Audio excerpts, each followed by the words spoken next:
We are talking today with Dr. Robert Jacobs. Dr. Robert Jacobs is a historian studying the social and cultural aspects of nuclear technologies at the Hiroshima Peace Institute of Hiroshima City University in Japan.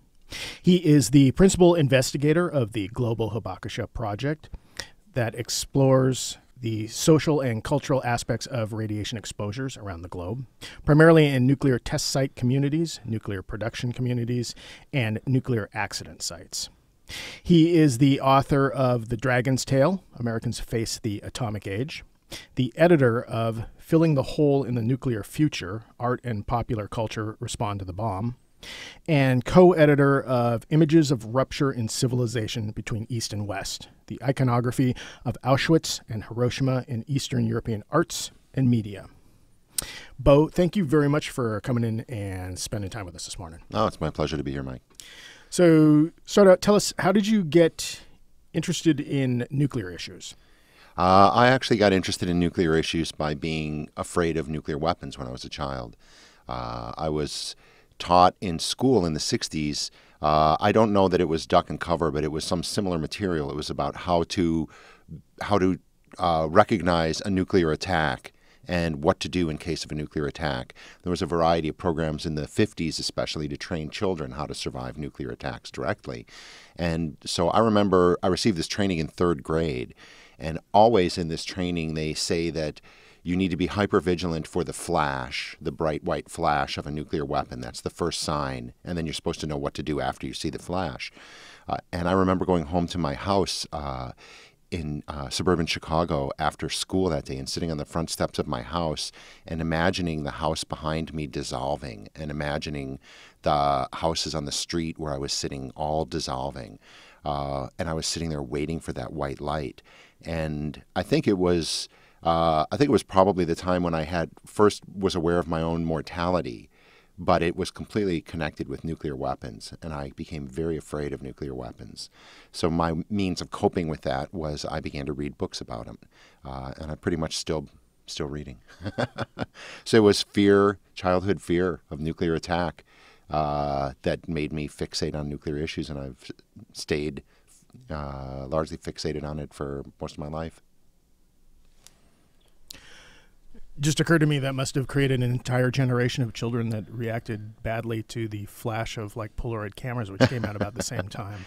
Well, you know, one of the things that I've read over the years a lot of is accounts by baby boomers of their atomic fears when they were teenagers and when they were children. And there's one that I recall reading where there was some bright flash that happened, something flashed in a kitchen, and a kid was talking later about how this was the most embarrassing moment of his childhood. He jumped behind the couch and he yelled, "There, you know, it's happening, the war is happening," you know, and all the family laughed at him because it was just something that flashed in the kitchen. But people walked around with a lot of anxiety. And I think one of the things that's always occurred to me is that in American culture, for Americans, after World War I, the Depression, World War II, then you have the Cold War. I think after seeing all of that, all of those failures of human society and human social organization, it would seem inevitable that, of course, there'll be a war with these nuclear weapons. There's no way human beings have the capacity or the maturity to do what it takes to avoid that. So I think all kinds of people walked around with a lot of anxiety.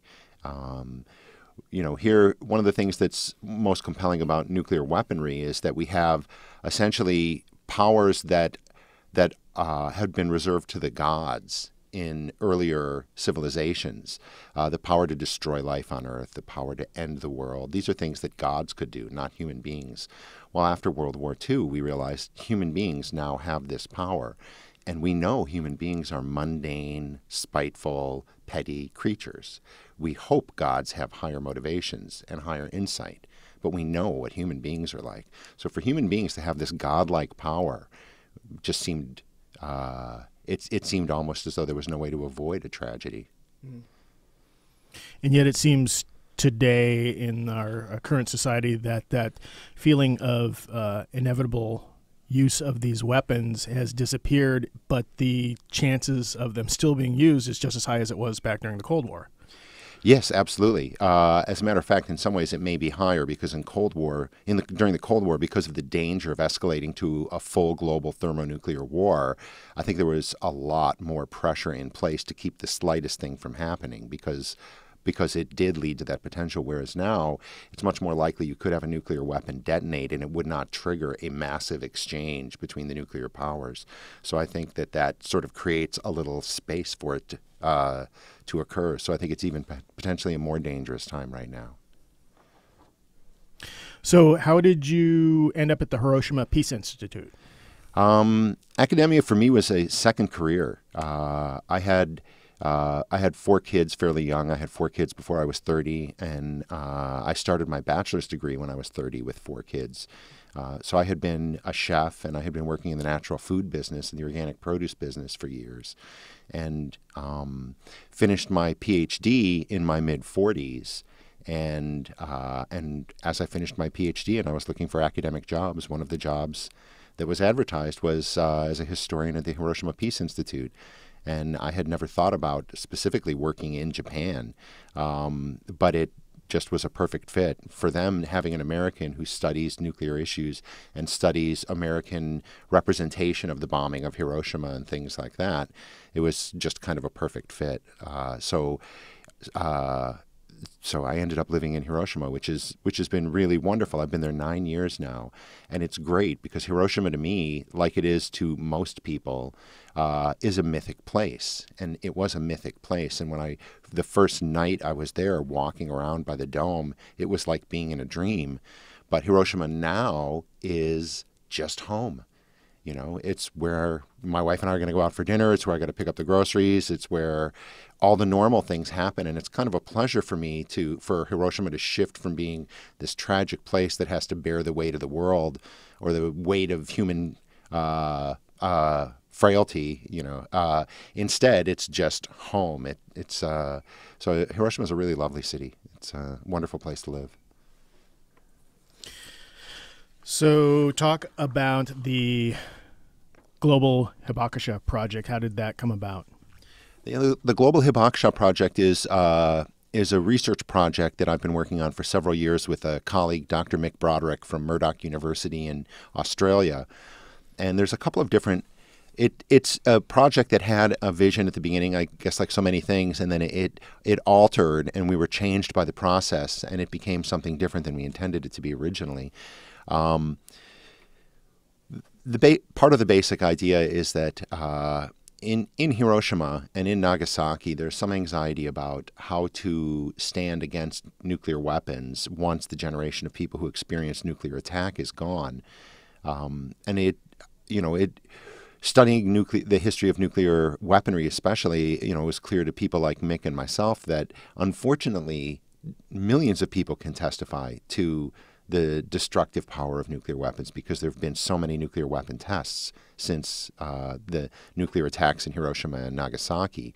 And so, in a sense, I think I first heard the phrase global hibakusha in Robert Lifton's book, where he said we are all hibakusha, all of us in the world, because of the reach of fallout and the fear of nuclear war. And we started to think about the notion of hibakusha, which is a Japanese word for survivor of Hiroshima and Nagasaki, literally means explosion-affected person. That word hibakusha really needed to be expanded to have a global perspective and not just a World War II-focused perspective, because there were so many victims of nuclear weapons during the Cold War. And so what we set out to do was to collect a lot of oral histories. We set out to do a couple things, to collect a lot of oral histories from people living in, especially nuclear test sites and nuclear production sites during the Cold War, about their experiences, and create a book of testimony that was global in perspective. Most of the work that had been done on nuclear test site communities is very site-specific, which is really appropriate. But we saw that there was an ability to do a book of testimony that gave somebody a sense of the breadth of this testing and how many different kinds of people and different people were affected in different places in the world. The only two continents that haven't had nuclear testing are Antarctica and South America. Every other continent has had nuclear testing. So we set about to interview people and do a cross-cultural history of these nuclear test site locations. And that was originally what our goal was. So we began to do field work in a lot of nuclear test sites and a lot of places where nuclear accidents had happened, and places of nuclear production, for example, Hanford near here. And also with different cohorts, different communities of people who had experienced exposure to radiation. So we also did a lot of interviews with soldiers who took part in nuclear tests in different countries. So that wasn't near the test site. That might be back in France, or that might be in England, or here in the States. But these were people who had encountered nuclear weapons and mushroom clouds on fake battlefields, doing maneuvers and things like that, like they did in Nevada. So we began to talk to a lot of people who had experienced nuclear weaponry and who had experienced exposure to radiation. And as we did, it began to shift, of course, what we thought when we started. It changed in a couple of different ways. One of the main things is that we began to really understand the depth and the invisibility of the trauma to people who did not get sick, but people don't know. So, for example, if you were exposed to radiation from nuclear weapon tests, if fallout fell downwind from the test on your village, on your home, you wouldn't know if you were exposed to radiation or not. You would think you were exposed to radiation, but you wouldn't know how much radiation you were exposed to. You wouldn't know how dangerous it was to stay there in that space. Over the course of several decades later, people from your town would be dying at a higher rate because of this exposure, but you don't know if that's you or not. And so even people who, at the end of their lives, in essence, they find out at the end of their lives, well, it didn't kill me, have led a life of trauma and a life of tremendous anxiety because of the threat of what being exposed to radiation means. And so we began to talk a lot with people about how they were affected by that uncertainty, how they were affected by the not knowing if their children had been exposed to radiation, not knowing if they had been exposed. And we began to understand that that was a devastating toll that radiation and nuclear weapons took on lives that was never included in our analysis. When we talk about the Cold War, especially here in America, when we talk about the Cold War, we're talking about us and the Soviet Union. And maybe we're talking about some imagined spies in Germany, in East Germany or West Germany or something like that. But the Cold War, there were over 2,000 nuclear weapon tests. The Cold War happened to people. It happened in our imaginations to us, and we were anxious about the Cold War. But there are communities that were ruined by the Cold War, ruined by these weapons, ruined by the production of these weapons, ruined by the testing of these weapons, and most of those communities are in the Third World. There's a very strong correlation between nuclear test site locations and colonialism. You don't have the French never tested weapons inside France. The British never tested weapons inside the UK. The French tested it first in Algeria, where there was a war of independence being fought. So since France knew that eventually they would lose Algeria, they began, even before the end of that war, to prepare a new nuclear test site location in French Polynesia. So once Algeria achieved independence, France could move its nuclear test operations to the South Pacific. Well, in both cases, these are out in the far-flung colonial reaches of the former French Empire. Even when you have countries testing inside their own nation, they're typically testing near marginal populations. For example, in the U.S., where we tested in Nevada near Native American tribes and Mormon communities who had no political power at that time. In the former Soviet Union, they tested in Kazakhstan, where the Kazakhs were not Russian people, and they were very much. Beria, Stalin's security chief, who was in charge of their atomic program, said of the Kazakhs that they're a nomadic people. They don't really have a culture. So there's this kind of colonial dismissal of the integrity of societies and the value and worth of communities in choosing to locate nuclear test sites by those communities. So since there's so much nuclear weapon testing, there's really a redefinition among historians of the Cold War as essentially something that really was fought in the Third World. We have this imaginary Cold War that wasn't fought in the First World between us and the Soviet Union. And all kinds of people suffered anxiety worrying about nuclear war, which I certainly did, and worrying about conflict and worrying about the Cold War. But there were a lot of places that actually were destroyed by the mechanisms of putting the Cold War into place and preparing to fight the Cold War. Those are real people, and those are real bodies that were injured and communities that were destroyed. And typically, they were people of color. They were people. Not living in first world countries. They were people that could be pushed. Anyways, so we began to understand. We began to understand the depths of the devastation that these exposures and this testing had caused, completely separate from the illness that the weapons caused. So we began to talk to people about this anxiety, about the fracturing of traditional knowledge and traditional lifestyles that occur to whole communities when there's been radiation exposure. And so we began to focus on the non-epidemiological aspects of nuclear testing, the ways in which fear of radiation devastates communities and creates tremendous anxiety inside people. And a couple of different things happened. One was we were in the beginning of this work, we were just 1 or 2 years into doing these kinds of interviews, and then Fukushima happened. So in real time, we're watching so much of what we're studying in the past be enacted in real time. And as it's going on, we're seeing all of this discourse be trotted out that has a long history of being used to manipulate people and lie to people. And it's all being done again. And it was infuriating. It was infuriating in a lot of ways to hear people be told, "Oh yes, we're going to decontaminate your house," when the people saying it know clearly they're not going to be able to decontaminate this city. That this is foolish, but or that people who are evacuated from areas with high radiation levels will be moved back into their houses soon, we hope. Well, the government of Japan knows that a lot of these people are not moving back into their houses anytime soon, and it's disingenuous to lie to them. So we began to see some of the mechanisms of manipulating people's perceptions of radiation all come into play again. So that, in some ways, started me focusing on the origins of some of that discourse. For example, ideas like radio-phobia, that it's irrational to be afraid of radiation, and that this is what we're told a lot of housewives in Fukushima are suffering from, quote, radio-phobia, unquote, which is that all of their problems are that they have undue anxiety about radiation. Well, there's a history to how this idea of radio-phobia came to be and who uses this phrase to criticize people. So I began to look into the discourse of how people talk about radiation and how people minimize anxiety over radiation, which has been done by the nuclear industry since the beginning of nuclear power generation. So anyways, seeing Fukushima happen just gave a real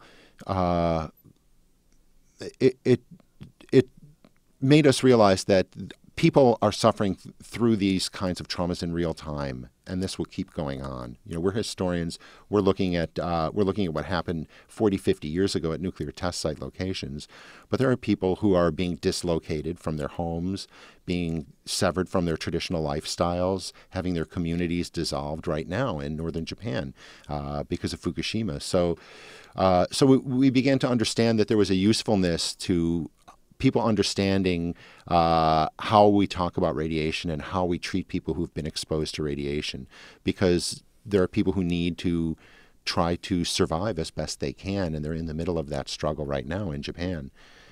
But in terms of the project itself, partly what we began to focus on in addition to this was how memory is inherited, and traumatic memory is inherited in communities.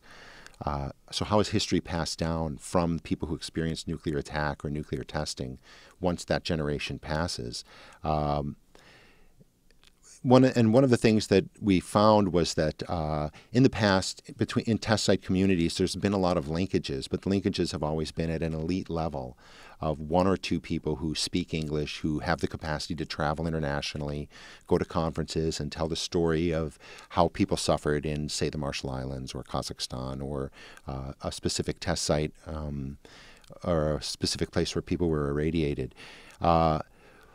And a lot of those connections between test site communities have frayed as people have gotten older and people travel less. Well, traveling to these communities, we realized there was this capacity for people in test site communities to connect through youth, partly because of the internet. We were in the Marshall Islands, and we were giving a talk to students about nuclear testing in other places, other parts of the world.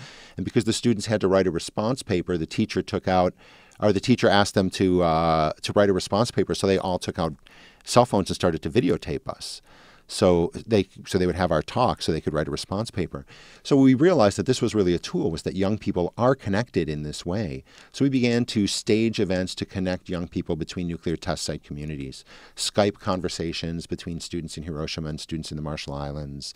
And partly what we thought was that if there's a building of friendship and a building of a networking between some of these communities, then they'll have more political power. That part of the reason that they remain environmentally devastated and economically devastated is these are post-colonial societies, and they're really still suffering the ravages of colonialism. So the more we network people young people from these places together, the more capacity they have to build political community. So this last spring, on the 60th anniversary of the Bravo nuclear test in the Marshall Islands, we had a workshop in the Marshall Islands with third-generation Hibakusha youth from Kazakhstan, Hiroshima, and the Marshall Islands. So these are the grandchildren of people who experienced nuclear attack or nuclear testing. And we trained them for 4 days to record oral histories, how to get informed consent, how to record oral histories, how to edit them. And now they're all gathering oral histories in their own communities, in their own languages. There's a certain oral history that somebody like you and I will get if we go into a community, but there's a very different oral history that can be obtained by young members of the community. So there's been a bonding now between some of the youth from these test site locations or from these nuclear locations. We'll have another workshop this year in Hiroshima. So we're starting to work on networking young people from these communities together as well. But we're also, as I say, focused a lot on looking into the history of community devastation from radiation exposures. Will some of these oral histories be made available to the general public via websites? Absolutely. Yeah, we will definitely build a website. And one of the things is that all of the oral histories that we do remain the possession of the person who gave the oral history. We certainly found that it was the case that there was a lot of skepticism in a lot of communities when we came in, like, oh, one more white academic here to record my oral history. And that there had been a long history of people showing up, shoving a microphone in someone's face, and then leaving, and nothing changing at all there, and nobody even knowing what happens to their interview. So we always make sure that the people know that they own the interview, and we will only reproduce it with their permission. So it's a fairly complicated thing to assemble the website. We're also focused on translating the interviews into the languages of all the participating cultures, so that we feel it's important for a Marshallese person to be able to hear the testimony of a Kazakh villager and hear it in Marshallese, instead of everybody have to come to the colonial language of English in order to communicate. But anyways, it was partly understanding the way that stories are sort of the last resource in a lot of these communities that are being extracted colonially by journalists and academics and people like myself. That led us to start thinking about how we could bring resources to these communities, which began us to focus on young people. So my colleague Mick Broderick had been doing work training young filmmakers in Rwanda how to make films using cell phone cameras and things like that. So he just basically adapted some of these techniques to teaching students how to record oral history with cell phones. So it seems with the nuclear catastrophe at Fukushima multiple catastrophes there. It seems somewhat surprising that with all that had happened to Japan with nuclear bombing and multiple nuclear bombings in the past, that they would have then adopted the model that they did, which is basically the, on their to their own people, the colonial model. Did you find that surprising? Well, no, in the sense that Japan was very much a willing partner to America after the war, and whatever America chose, Japan chose. And so these were American reactors sold by American companies. So it's not at all surprising. In a lot of ways, living in Japan today, it's very much a post-World War II American kind of society. I mean, it's Japan, obviously, it's not America, but it's so embraced American culture and American corporations and American lifestyles in a lot of ways.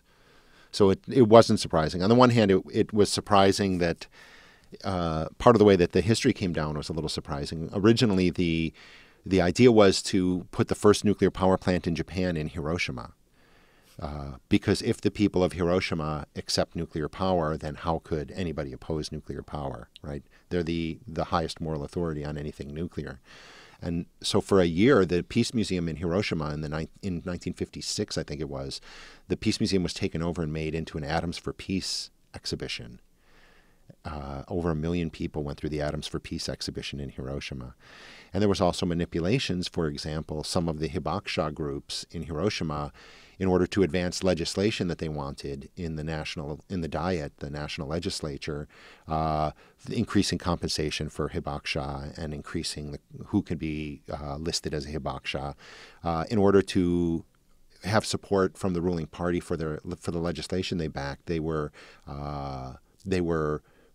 brought to support nuclear power. So it's a sort of a quid pro quo. Like if they support nuclear power, then the government will support the passage of the bills that they're supporting in the legislature. So in a lot of ways, these groups were manipulated into supporting nuclear power. And so there's some soul searching in Hiroshima about having been complicit in bringing nuclear power into Japan. But it was inevitable in a lot of ways. Japan is sort of energy poor. There's not a lot of fossil fuels in Japan. So much like France, they depend on importing energy, so they have anxiety about producing their own energy. So Japan was a natural place to consider something like nuclear power. Although being the home of 20% of the world's earthquakes, though, it's an insane place to put nuclear power. But if in the 1950s and the 1960s the U.S. picked a course for Japan, that was the course Japan took. Besides the U.S. bombing of Hiroshima and Nagasaki, Japan was directly impacted by the tests in the Marshall Islands, and specifically the Bravo test. Can you talk a little bit about that? Absolutely, yeah. The Bravo test was the first. It was the largest nuclear test the U.S. ever conducted. It was the first deliverable thermonuclear weapon, first H-bomb that the U.S. could deliver. And the test in 1954, March 1st, 1954, went wildly bad. There was a massive fallout cloud that contaminated a broad swath of the mid-Pacific. And specifically, there was a 50-mile exclusion zone around Bikini Atoll where the test was done. And far outside of that, there were, I believe now some researchers put it over 1,000 fishing boats that were impacted by this fallout cloud. But the most important one for us historically is a fishing boat which in English we call the Lucky Dragon. In Japanese, it's the Daigo Fukuyu Maru. This is a tuna fishing boat that was out in the Marshall Islands. The Japanese fish tuna in the middle of the Pacific, and then it takes a few weeks to get out there and then to get back to port. And they freeze the fish there in the middle of the ocean. So this tuna boat was out about 100 miles away from where the Bravo test occurred. And about 3 hours after the test, ash started to fall on the boat, and it was about 3 inches thick. And this was fallout ash from the Bravo test, and it was so powerful and so radioactive, even 3 hours later, this ash falling 100 miles away on this boat, that by the time the boat got back to port in Japan, the entire crew had to be hospitalized because of radiation sickness, and one of the crew members died.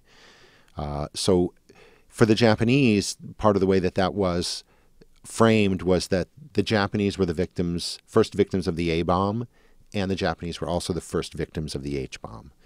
And of course, there were a lot of Marshallese and a lot of American servicemen who were also contaminated and irradiated in the catastrophe of the Bravo test. But one Japanese fisherman did die, and so one of the things what that demonstrated to us as a world, which was something that was covered up until then, was the potential scale of radioactive fallout. Because that boat got to port in a free nation where there's a press, we were able to understand that you could be 100 miles away from a nuclear detonation, have no experience of the explosion itself, of the blast or the heat of the explosion, and it could kill you. So this was a radically different understanding of the weapon than we had of nuclear weapons before that, where we thought of nuclear weapons primarily as things that inflict blast and heat. Now we understood that it was possible really to contaminate huge areas with radioactive fallout that would be unaffected by the blast or the heat of the weapon. So the Japanese have a very powerful interest in the Marshall Islands and the testing in the Marshall Islands, and there's still a lot of research actually going on around the Bravo test, and what its impact was is one Japanese researcher who's determined there were 1,000 boats out there. Because there's not just one boat out there. It's just that there was one boat that made it to port that got newspaper attention, but there were a lot of people exposed to radiation during that test. But for the Japanese have always felt as though there's this strange involvement with radiation that they have. I forget who it was, one Japanese writer that said, Japan's like a valley and all the radiation of the world runs into it. So there's a sense about that when catastrophic radioactive things happen, much like Godzilla rising out of the sea, they always seem to find Japan. It's interesting that the now up to potentially 1,000 fishing boats were impacted, and as we record this today, the TEPCO and the Japanese government is talking about releasing a vast quantity of highly radioactive water into the sea, and they're trying to get the fishermen's okay to do that. Yes, it's pretty much essentially it's a situation where there's just catastrophic things that are going to be happening continually over the course of a decade in terms of radioactive releases from Fukushima. So there's this ritual dance that TEPCO or the government goes through of having to have some group of people agree to something or other before they do it, as though that makes it okay. As though the fishermen have a choice, first of all, and as though there's any possibility that they can do anything else with that water besides release it. So it's all done. It's just, there's no way around it. There's going to be a continual, this story, we'll hear it again and again, that the Japanese government has decided to go ahead and release all of this radioactive water into the sea, but they have to go get the permission of the fishermen or somebody or other before they do it again. And then it'll happen again and again and again and again and again because the water won't stop. And how soon after the Bravo incident did Japan have its arm twisted to accept the new U.S.-built nuclear power plants? It was pretty soon after. Bravo test was in 1954. And the pressure to build U.S. and the desire to build U.S.-made nuclear power plants was really being pushed in Japan in 1955 and 1956. So it was immediately after that. And there was a lot of use in Japan of that atoms for peace notion that while we've seen the damage and the destruction that nuclear power can cause, so now we should embrace its ability to give life and give hope and energy and build the future. And so this message, this appealing message, was really pushed in Japan quite a bit. And when after the war, didn't the U.S., through its military, basically run Japan for a period of time? Yes, the U.S. occupied Japan until 1951. So for over 5 years, the U.S. Was an occupying power over Japan, ran Japan. So, and was there a, I don't know, residual infrastructure from the U.S. during that time period when they were accepting the nuclear power plants? It was an independent sovereign government. However, it was very dependent on the U.S. and very intertwined with the U.S. And so I think in a lot of ways, Japan was not in a position to resist strong pressure by the U.S. government towards all kinds of things. Although the Japan did criticize the U.S. government for H-bomb testing after a Japanese citizen was killed in the Bravo test. So talk more about the concept of radiophobia and talk about it sounds like in the same way that radioactive particles break down if we're exposed to them, break down our genetic coding, it sounds like they also break down our social coding and historical coding and everything else they touch. Yeah, I agree.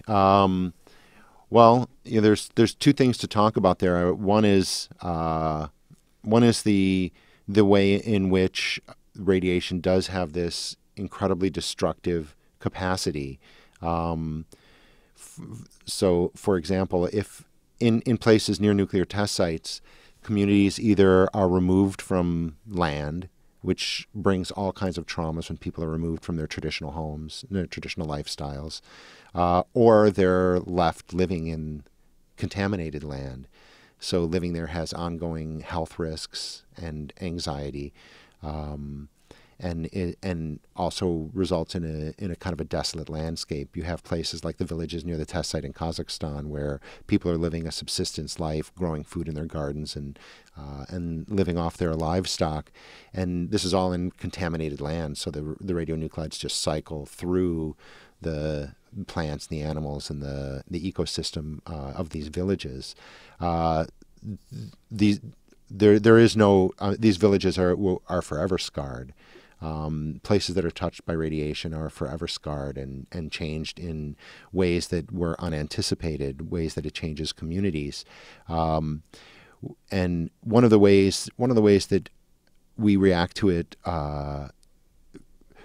there's a lot of social construction and control around issues related to nuclear technologies.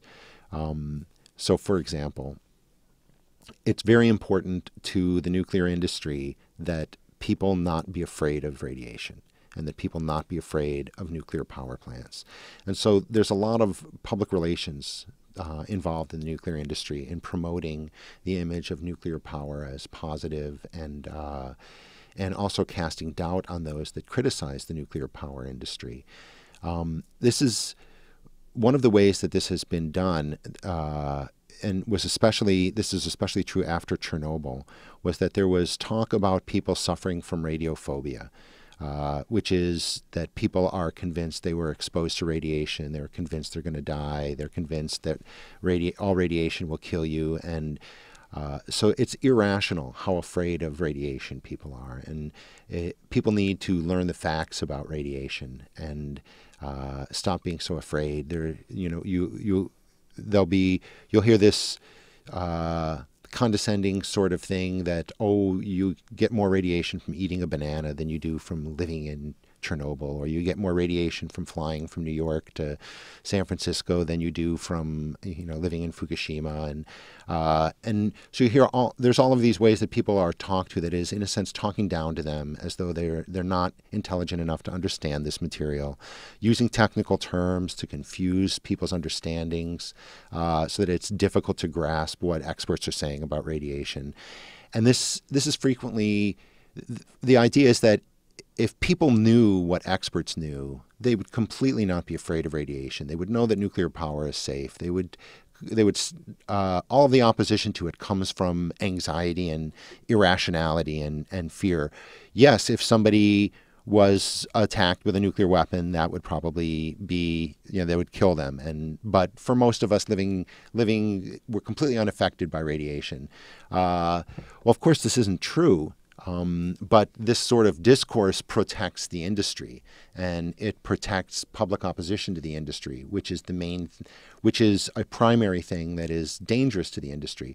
After Chernobyl, after 3 Mile Island, in the industrial West, nuclear power basically fell apart, and it fell apart.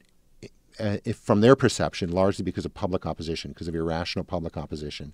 And so there's a strong campaign to create positive nuclear discourse, to confuse issues about nuclear danger, and to attack people who have anxiety about nuclear issues. One of the ways people are attacked is by saying they suffer from radiophobia, that it's irrational to be afraid of nuclear radiation or nuclear technology. This is frequently employed as a means of criticizing victims. I'll lay it out in terms of Fukushima. In Fukushima, you have blatant lies told to the public. For 3 months, TEPCO, that owns the Fukushima plants, and the government of Japan, for 3 months, they said there were no nuclear meltdowns at these sites. They knew there were nuclear meltdowns by the end of the first day. They knew there was 1 nuclear meltdown, and more likely 3. And by the end of the second day, they knew there were 3 full nuclear meltdowns. They lied about this for 3 months. They lied about it.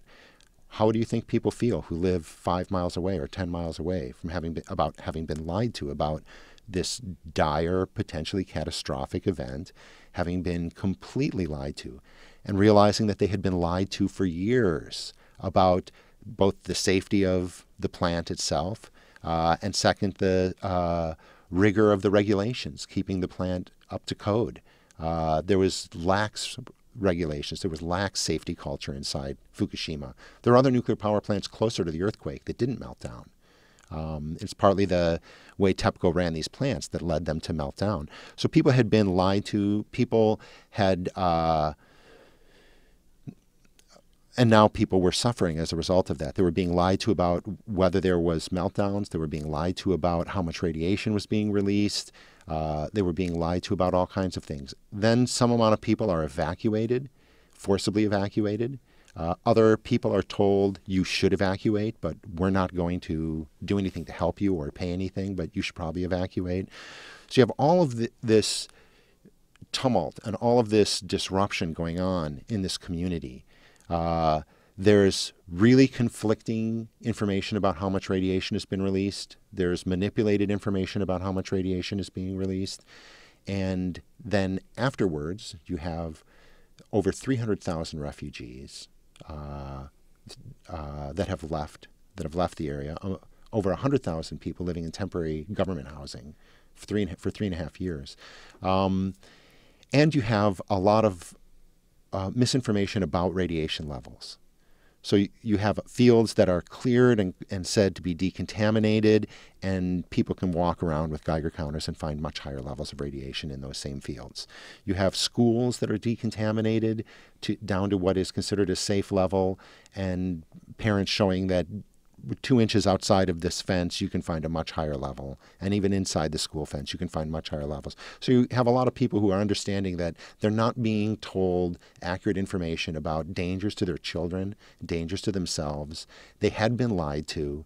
There was all of this disruption where now their communities people have moved away. The economic basis of the community is falling apart. The value of their homes is going down to zero. The value of their businesses is going down to zero. And they're expressing disbelief in what they're being told about radiation. And the nuclear industry and the government of Japan come in and say, you people are just suffering from radiophobia. You people need to just stop thinking crazy thoughts about radiation, and you need to listen to what experts have to say about radiation. Well, these are people whose lives have been completely disrupted. They don't know if they have been exposed to radiation and if they'll get sick. They don't know if their children, They don't know if they're being terrible parents by remaining living in these places. They don't know if they're being terrible parents by leaving these places and leaving the resources in the home. They don't know. So they're cast into this situation where they don't have a lot of social support. They don't have a lot of community support. They have a tremendous amount of anxiety about their capacity as parents, about their health in the long run, about the health of their children. And when they express this anxiety, they're being told, you're just crazy. You just believe crazy things that you read on the internet, or you should just listen to what experts say. That's a really brutal way to treat people whose lives have been so disrupted due to no fault of their own, to take them and take the anxiety that they feel and the uncertainty that they feel because of what they've been through, and to tell them that they're crazy and they just need to calm down and just do what they're told. That's just a further victimization and a further abuse. And so there's this traditional discourse of attacking people who are expressing anxiety about radiation, especially close to radiation contamination sites, like at Hanford. Taking the people who express their anxiety and victimizing them and telling them they're crazy, they believe crazy things, using technical jargon to confuse them so they can't engage in discourse on an equal basis. And so there's all these ways that people who are in that situation become targets. And this is a strategy of supporting the industry, a strategy of supporting the nuclear power industry. It's seen almost always in these events, like Fukushima, when something happens inside the industry itself and inside governments, there's a sense that the very first danger is panic. So you have to manage public perceptions. So there's a full effort to manage public perceptions almost from the start, at the same time that managing the physical realities of the nuclear crisis are much more sketchy, much less straightforward. It's not always clear what to do. It's not always effective actions to be taken. But the public relations machinery just kicks into gear and begins to immediately try and control what people think and believe about radiation. Because that's seen by the industry, by the nuclear industry, as the biggest danger to the industry is people's understanding and people's perceptions. So the crisis management teams are the first ones that are alerted when something happens. Absolutely. And from the point of view of TEPCO, the utility that runs the Fukushima Daiichi plants, they lied about there being meltdowns for 3 months. And when they finally admitted that there had been 3 meltdowns, that news was on page 20 of the newspaper instead of page 1 of the newspaper. So from a crisis management point of view, that's a success. The fact that there were 3 meltdowns, the fact that there are all these destroyed lives, that's somebody else's problem. But from a crisis management point of view, we're managing the crisis well. We kept the word meltdown off the front pages of the paper. We're minimizing people's perceptions of how bad the problem is. We're creating a sense that this area can be cleaned up easily. None of those things are true, but that's considered successful public relations. So it sounds like these people that are being affected, whether they come down with exposures to the radioactive materials, that they are psychologically suffering from either post-traumatic stress syndrome or like continuing traumatic stress syndrome. Absolutely. You have all kinds of continuities that give people support in their lives are suddenly removed. For a lot of people, they can't live in their house anymore because their house is in a radioactive area, or they choose to leave because it's in a radioactive area. A lot of times you have families that have been living, this is a rural area of Japan, relatively rural area, so you have a lot of traditional old villages there. A lot of homes are multi-generational homes, so you have elderly grandparents and great-grandparents that are being taken care of in the home by extended family. You have childcare available to parents that are working because you have aunts and uncles and grandparents, and there's all of this social support. You have families that may have lived in these homes for many, many, many generations. They're very tied to this land. There's gardens planted by ancestors. There's buildings built by ancestors. And you just remove people from this world. You split this family into 4 or 5 different small modular places to live. where you don't have care for the elderly great-grandparents anymore. You don't have child care support for the family, for the young parents anymore. You don't have neighbors who know who the children are. You don't have an entire community that's watching out for children and that's supporting the various members of the community. You have people who have had generations and generations of providing a living for themselves in maybe as farmers, maybe as fisher folk, maybe doing some sort of a craft or some sort of a manufacturing something or making food, and now people have been self-sustaining and passing on tradition and passing on knowledge to their children to work. Suddenly all of these people are removed, placed into temporary housing, and either dependent on the government because they've been removed from their homes and removed from their jobs, or now looking for jobs in the service industry in the suburbs of Tokyo or something like that. So you have this radical shift in identity, this radical shift in self-sustainability, and this radical shift in interdependence in the community. You have changes in diets because people are not producing their own foods. People are not cooking large meals in big kitchens. You have a different orientation towards the state and the government because people are now dependent on it because their ability to support themselves has been removed. But beyond that, you have these ruptures of knowledge and culture and identity that are really among the most brutal.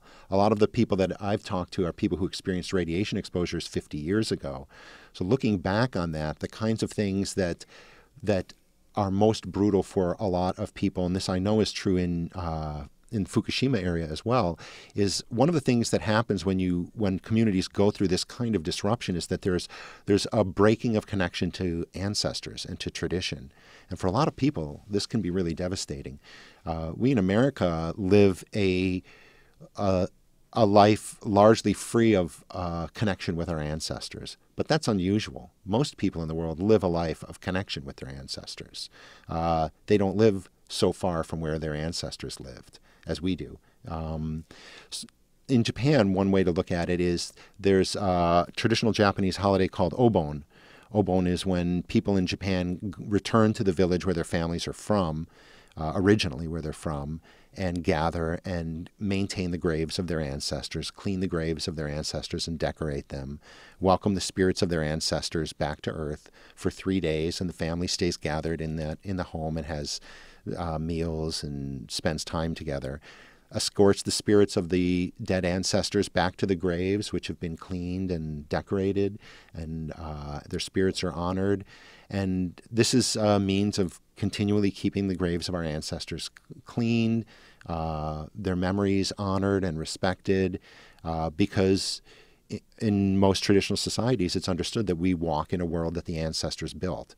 And so we thrive because of their blessing. Well, if you remove people from this relationship to their ancestors, it's really damaging. And for a lot of people who lived close to the nuclear power plant, they will not be able to observe this ritual anymore. It's too radioactive close to the power plant. So they will not be going and cleaning the graves of their ancestors. They will not be decorating the graves of their ancestors. They will not be singing the songs to welcome the spirits of their ancestors back at the gravesite, as has been done for generation after generation after generation after generation. For a lot of people, I know that they can say, well, I didn't do anything wrong. This is this catastrophe. Maybe in the future I'll be able to clean these graves and honor them. But probably for some number of people that won't be the case. And so they'll find themselves 50 years from now looking back and thinking there was continuity and tradition in my family between generations for 10 generations, 20 generations, and I'm the one who broke it. I broke this chain. And the ancestors, the spirits of the ancestors are wondering, why doesn't anybody care about them anymore? Why isn't anybody taking care of their, cleaning their graves and maintaining their memory and singing songs to them at the appropriate time? And there's all kinds of rationalizations you can place about, well, the ancestors will understand this, but there's a way in which it feels like a failure. It feels like it, and it's hard for people not to internalize that. And these are the kinds of deep,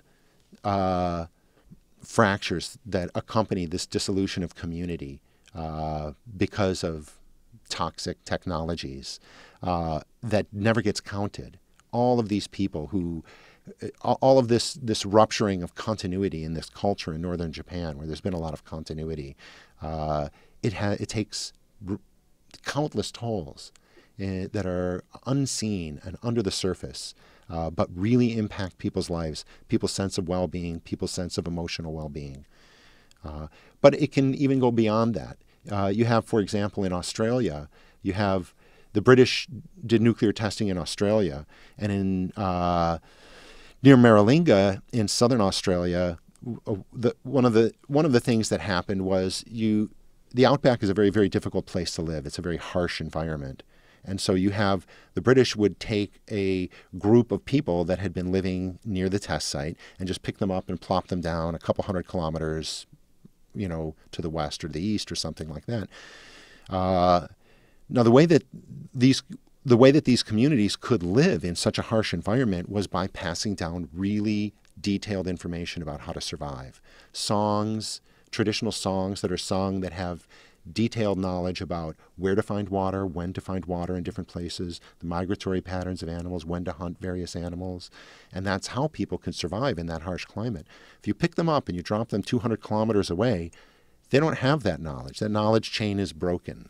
They now become dependent. They're unable to take care of themselves in traditional ways on this land because they don't have hundreds and hundreds of years of accumulated knowledge about how to survive there being passed on in a coded form. Instead, you just have now a group of people just plopped down on the desert with no ability to take care of themselves, so they will all become dependent on the state.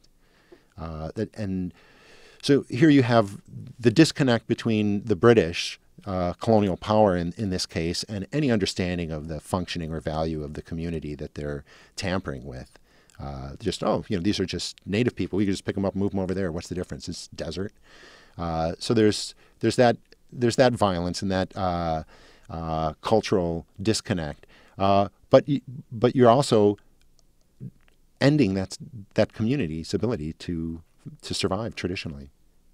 They will now become dependent on the state, eating processed foods, all of the things that come along with joining into the modern capitalist workforce and leaving a traditional lifestyle behind. So radiation and nuclear technologies are definitely affecting all kinds of people, have been affecting all kinds of people in all kinds of places in ways far beyond causing cancers and immune disorders and other illnesses. That's just the most evident and critical risk of radiation is illness and death.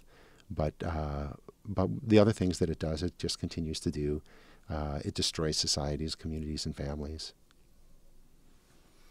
About 5 minutes left. The media coverage of Fukushima in the U.S. has pretty much dropped off. Yeah. Maybe on the anniversary, the corporate media covers it. What has been the media coverage like in Japan? Oh, it's been the opposite almost from the start that it is here. At the beginning, when there was a lot of very, very hysterical coverage here, it was very muted in Japan, and it was just reporting that everything was okay. And here in the West, it's fallen off completely, but it's a daily story in Japan, where there's a lot of heightened anxiety over food safety. There's a lot of concern about the plight of the refugees and what's the status for them, what's going on with the release of radiation into the sea, the desire by the government to restart all the nuclear power plants that are turned off. So it's become a really constant story in Japan, unlike here. So, and is it fairly accurate coverage? It's a broad mix of complete bullshit to accurate coverage. All right. So how can people find out more about the Global Hibakusha Project? We've only published a little bit of stuff so far because we've been doing mostly field work and gathering stuff, and we're now just starting to work on a manuscript out of that work. I have a website at bojacobs.net that has some information about the Global Hibakusha Project and some updated information, as well as some links to some of the publications that are coming out of it. I published an article this last year on the colonial nature of the selection of nuclear test site locations. So the bits and pieces of this work is coming out on the side. But also right now we're very focused on preparing for this workshop in Hiroshima next year. We're pretty certain we have some third-generation Hibakusha from Algeria that will be joining, also from French Polynesia. So we're trying to get more communities engaged in this workshop. So we haven't been as focused on writing, but definitely on my website people can get more information and find links to publications. All right. Well, with that, we are unfortunately out of time. I want to thank you very much for spending time with us this morning. Oh, it's been my pleasure. Thanks a lot, Mike.